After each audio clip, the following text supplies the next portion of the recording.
Okey, kita bersama lagi bagi bahagian kedua. Okey, Nabi Muhammad seorang yang adil dan saksama serta berpendirian tegas. Maksudnya dalam menetapkan suatu hukum tu, kalau hukum tu kata begitu, begitulah. Kalau ia melibatkan Islam lah, undang-undang Islam yang memang tak boleh nak berubah. Okey. Seterusnya, menjatuhkan hukuman berdasarkan bukti dan saksi tanpa pilih kasih. Nabi Muhammad dalam menentukan hukum suatu benda itu, sama ada pesalah itu, sama ada dia bersalah ataupun tak bersalah, perlu ada saksi. Dan saksi itu pula mesti adil. Bukan saksi-saksi yang tipu.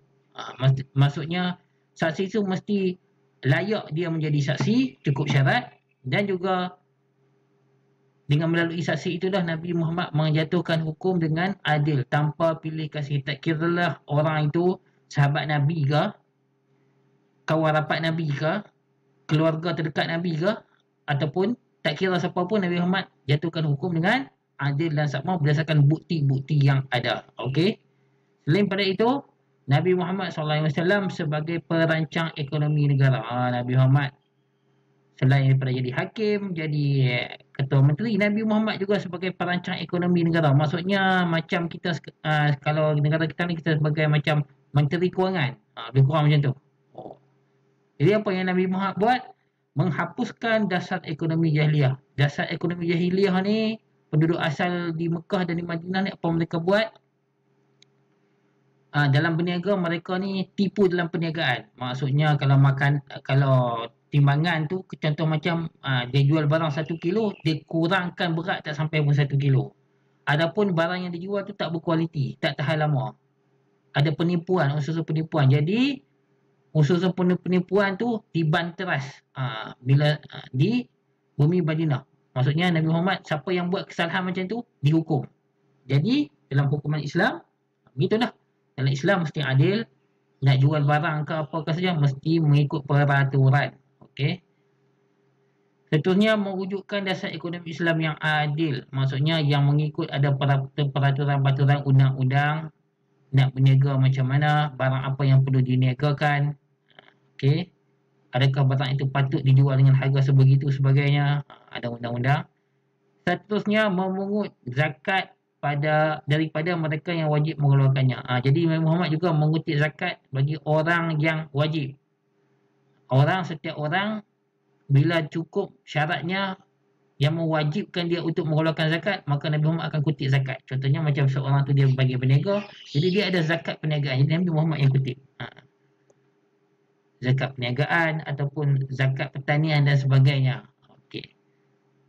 Mengagihkan zakat kepada mereka yang layak. Selain daripada itu, Nabi Muhammad juga bila dapat kutipan zakat itu, Nabi Muhammad akan agihkan mengikut mereka yang layak berdasarkan kepada asnaf. Asnaf zakat ni ada 8. Nabi Muhammad cari 8, Nabi Muhammad cari asnaf yang termasuk dalam 8 asnaf tersebut.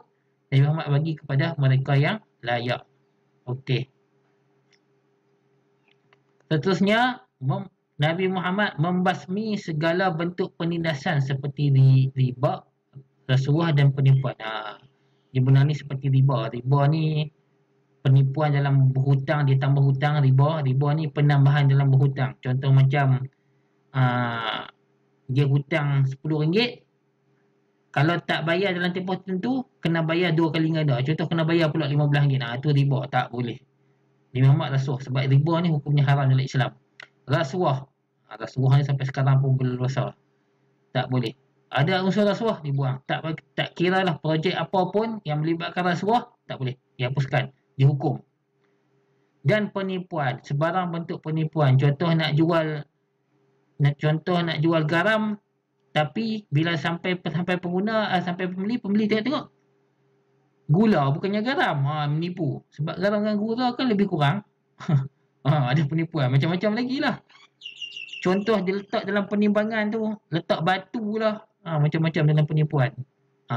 Siapa yang buat kesalahan macam tu dihukum. Begitulah, itulah peranan-peranan Nabi Muhammad yang menjadikannya sebagai seorang pemimpin. Okey, kita masuk pula muka surat 154. 154 ni, ciri-ciri kepimpinan Nabi Muhammad SAW sebagai pemimpin unggul. Okey. Yang pertama, kaum musyrikin Mekah dan golongan Yahudi telah berpakat untuk menyerang Nabi Muhammad SAW dan kaum muslimin di Madinah. Macam di Mekah, di Madinah juga ada terdapat musuh Islam, kaum musyrikin, kaum Yahudi ni.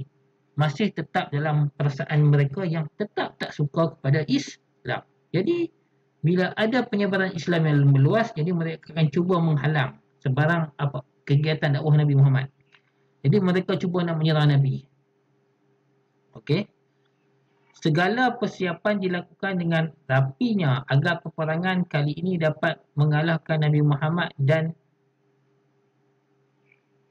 menghentikan dakwah mereka. Jadi mereka dah terkena banyak kali dah. Maksudnya mereka dah sebelum ni buat berbagai perancangan tak menjadi. Kali ni mereka nak merancang betul-betul supaya kali ni boleh mengalahkan Nabi Muhammad. Pasukan Nabi Muhammad dikalahkan.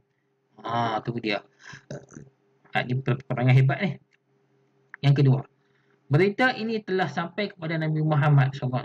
Maksudnya Nabi Muhammad tahu yang kaum Yahudi di Madinah cuba nak menyerang Nabi Muhammad. Nabi Muhammad tahu. Yang mana mereka yang sentiasa bersedia dan berwaspada terhadap pergerakan musuh Islam. Maksudnya Nabi Muhammad pun dah ready sebenarnya. Nabi Muhammad ada tentera pasukan Islam ada. Macam mana boleh tahu pergerakan kaum Yahudi nak serang Islam? Jadi, sebab pasukan Islam pun ada pasukan tentera yang hebat juga. Ada spy dan sebagainya, pengintik sebagainya. Itu yang dapat tahu. Jadi Nabi Muhammad pun sentiasa bersedia dan berwaspada. Sebarang pergerakan aneh dan pelik yang mencurigakan oleh kaum Yahudi, kaum Islam akan take alert. Okey.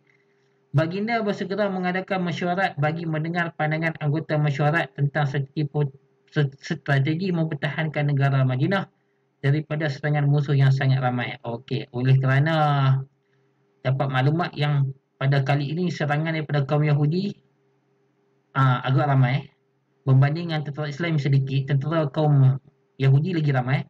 Jadi Nabi Muhammad dengan pasukan tenteranya bermesyuarat. Jadi mendengar setiap pendapat, apakah perancangan yang boleh kita lakukan, persiapan apa supaya kita lebih bersiap sedia sebarang kemungkinan yang bermesyuarat. Okey. Ketiga, sahabat Nabi Muhammad SAW yang bernama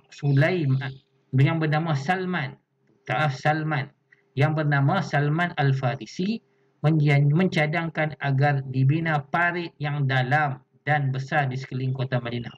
Dalam merancang, dalam tengah-tengah mesyuarat tu, ada seorang sahabat Nabi yang bernama Salman Al-Farisi kata, apa kata wahai Rasulullah, kita bina parit di sekeliling kota Madinah. Sebab apa dibina parit? Bila laksanakan parit dengan dalam, jadi dia akan menghalang pergerakan kaum Yahudi nak masuk. Tak boleh lah sebab ada parit. Macam mana nak masuk? Kalau terjun dalam parit, benda tu boleh naik masuk dalam kota Madinah. Melaksanakan parit. Ni, korek parit. Lepas tu, baginda menerima cadangan yang terbaik lalu proses penggalian parit dimulakan. Jadi Nabi Muhammad setuju dengan pandangan tu. Jadi Nabi Muhammad suruh kaum penduduk Madinah, kita bina parit. Korek parit. Korek walaupun tengah-tengah panas terik di kota Madinah tu, korek. Jadi korek lah. Walaupun tengah-tengah hari yang panas pun dikorek sebab ikut arahan Nabi Muhammad. Jadi mereka semua korek tanpa ada bising apa semua. Tak petikai sebarang arahan Nabi Muhammad. Ikut. Jadi koreklah parit. Korek yang parit yang agak dalam keliling kota Madinah. Okey. Lepas tu kerja-kerja penggalian parit berjalan lancar apabila mereka melihat kegigihan baginda Nabi Muhammad SAW menggali parit bersama-sama. Nabi Muhammad selain bagi arahan suruh kaum muslimin semua korek parit di penduduk Madinah, di keliling kota Madinah tu, Nabi Muhammad pun turut serta korek sekali. Jadi bila Nabi Muhammad korek sekali, jadi kaum muslimin yang korek sekali tu jadi bertambah bersemangat, bertambah motivasi, turut semangat. Mereka tengok, ketua kita iaitu Nabi Muhammad pun turut korek sekali parit ni. Jadi kita pun bertambah semangat. Jadi mereka semakin bersemangat demi mempertahankan kota bumi Madinah daripada ancaman kaum Yahudi. Jadi koreklah parit. Okey. Parit dia punya perang ni dipanggil perang Khandaq. Kalau tengok kat bawah ni, perang Khandaq. Khandaq ni maksudnya parit. Okey, kita masuk lagi buku teks, muka surat 1 55. Okey, kita sambung lagi kisah ni, nombor 4. Apabila musuh sampai di sempadan Madinah, mereka gagal memasuki Madinah dan tidak dapat menyerang kerana terhalang dengan parit yang sangat dalam dan besar.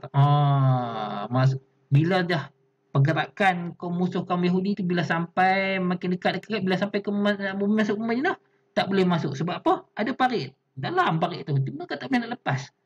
Maksudnya teknik yang dikeluarkan, dicadangkan oleh Salman Al-Farisi itu berjaya lah.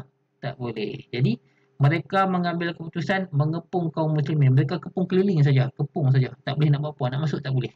Okey. Kita masuk nombor 5. Apabila kaum Yahudi Bani Quraidah mengkhianati perjanjian dengan Nabi Muhammad SAW dan berpihak kepada musuh. Kaum Bani Quraidah ni, mereka ada buat satu perjanjian. Mereka akan jaga kedaulatan di bumi Madinah. Tiba-tiba mereka pecah amanah, langgar perjanjian tu. Jadi mereka ni pun masuk kaum Yahudi juga. Okey. Adakah masa tu Nabi Muhammad cemas? Tak. Nabi Muhammad SAW menghadapi situasi ini secara tenang dan biasa. Nabi Muhammad merancang macam mana kita nak buat ni. Kaum yang kita harapkan tiba-tiba berpaling dadah. Jadi macam mana kita nak buat? Jadi baginda bermunajat memohon pertolongan Allah Subhanahu Wa Taala dan merancang strategi menghadapi serangan musuh. Jadi Nabi Muhammad pun berdoa kepada Allah Subhanahu Wa Taala supaya diberikan ilham bagaimanakah cara kita nak, strategi bagaimana kita nak memenangi peperangan ni. Sebab kaum Yahudi dah ramai, tiba-tiba Bani Quraidah ni pun ikut mereka sekali. Jadi lagi ramailah mereka. Jadi macam mana penduduk di Madinah nak menang, penduduk Islam di Madinah. Jadi nombor 6, dengan pertolongan Allah Subhanahu Wa Taala berlaku angin kencang yang merobohkan khemah-khemah musuh dan merosakkan harta benda. Jadi Allah terima doa Nabi Muhammad. Jadi Allah hantarkan makhluk angin yang kuat. Jadi menghapuskan semua kemah-kemah musuh. Sebab mereka nak kepung, dia pakai minah kemah. Habis, datang ribut. Tu dia. Mereka berasa gerun dan takut lalu bergegas meninggalkan Madinah. Mereka dah takut sebab datang angin taufan puting beliung semua. Jadi huru-hara habis penduduk kaum Yahudi. Jadi kaum Yahudi ni pun lari, patah balik, angkat bendera putih. Nabi Muhammad SAW dan kaum muslimin berasa sangat syukur di atas pertolongan Allah ini. Maksudnya hasil daripada datangnya angin tu, jadi kaum Yahudi yang asalnya nak menyerang Nabi tak jadi, patah balik. Jadi mereka mengaku kalah lah. Sebab bila datang angin taufan puting beliung tu habis. Tak boleh nak buat apa.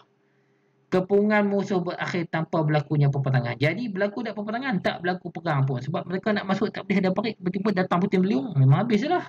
Okey. Nombor 7. Nabi Muhammad SAW selaku ketua negara Madinah bertindak tegas dan adil dengan bimbingan wahyu terhadap kaum Yahudi Bani Quraidah. Jadi Nabi Muhammad bila dah tahu kaum Bani Quraidah ni berpaling dadah, jadi Nabi Muhammad hukum mereka dengan adil lah di atas apa yang mereka buat, iaitu berpaling dadah, melanggar perjanjian yang telah buat dengan kaum muslimin. Jadi mereka dikenakan hukuman setimpal di atas jenayah pengkhianatan yang telah dilakukan oleh mereka.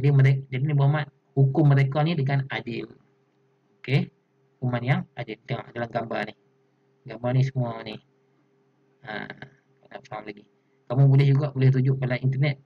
Kalau kamu nak rujuk, nak faham lagi mengenai kisah peperangan ni, boleh cek dalam internet, dalam Google, tulis Perang Khandaq. Perang Khandaq. Okey, okey. Habis kisah itu, kebiasaan Nabi Muhammad, muka surat 155.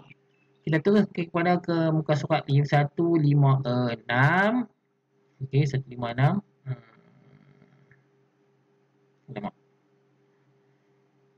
Iktibar kepribadian Nabi Muhammad SAW sebagai pemimpin. Okey, untuk tajuk ini kita sambung dalam satu lagi video. Okey, sekian. Wassalamualaikum warahmatullahi wabarakatuh.